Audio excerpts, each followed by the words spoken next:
ایک دن میں کہیں سفر پہ گیا ہوا تھا اور کچھ دور ہی گیا ہوا تھا. ایک جگہ ہم نے پانی پیا تو بوڑھی ماں مجھے ملی، کہنے لگی کہ بڑی باتیں کرتے ہو اور لوگوں کو سکھاتے ہو، مجھے بیٹا کوئی ایسا وظیفہ بتا دو کہ میرا جو دل ہے وہ معاف کرنے پہ آمادہ ہو جائے، معاف کرنے پہ آمادہ ہو جائے. کوئی ایسا وظیفہ بتا دو.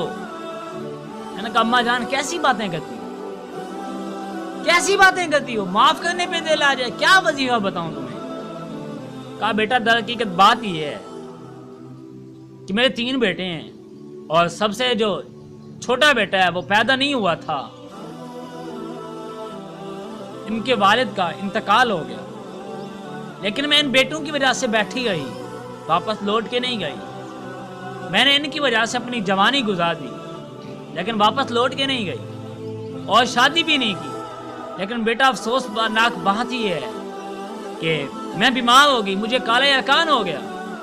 ایک دن میں نے اپنے 3 بیٹوں کو بلایا اور کہا کہ بیٹا میں نے تمہیں پالا پوسا ہے، تمہیں جوان کیا ہے، آج تم کمانے کے لائق ہو گئے، میں بیمار ہو گئی ہوں تو میرا علاج کرو. بڑا بیٹے کہنے لگا اماں جان میری مجبوریاں بہت ہیں، میری مجبوریاں بہت ہیں، میں آپ کا علاج نہیں کر سکتا. تو درمیان والا کہنے لگا اماں جان میں بڑا بزی رہتا ہوں، پریشان ہوں، میرے بیوی بچے بہت ہیں، کثرت اولاد ہے میری، میں اب ان کا خرچہ اٹھاؤں یا تیرا علاج کروں. اور چھوٹا بیٹا جسے میں نے پیار بھی بہت کیا تھا، میں نے اس کو کہا بیٹا تیری کیا ہے. کہنے لگا اماں جان مجھے پتہ ہے اب تیری نظر مجھ پہ ہے، میں کماتا بھی زیادہ ہوں لیکن میرے اخراجات بھی تو زیادہ ہیں نا، میرے اخراجات بھی تو زیادہ ہیں.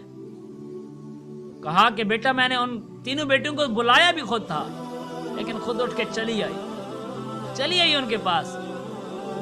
بعد میں انہیں کسی نے سمجھایا، وہ آ کر مجھ سے معافی بھی مانگی اور میرا علاج بھی کیا اور میں ٹھیک بھی ہو گئی، لیکن دل سے بات نکل نہیں گئی. انہوں نے کئی بار مجھ سے معافی مانگی اور میں نے معاف بھی کر دیا. میں نے کہا ماں کا دل تو پہلے ہی نرم ہوتا ہے، یہ کیا وظیفہ بتا بس ایک دن ان سے خوش ہو کے انہیں معاف کر دے.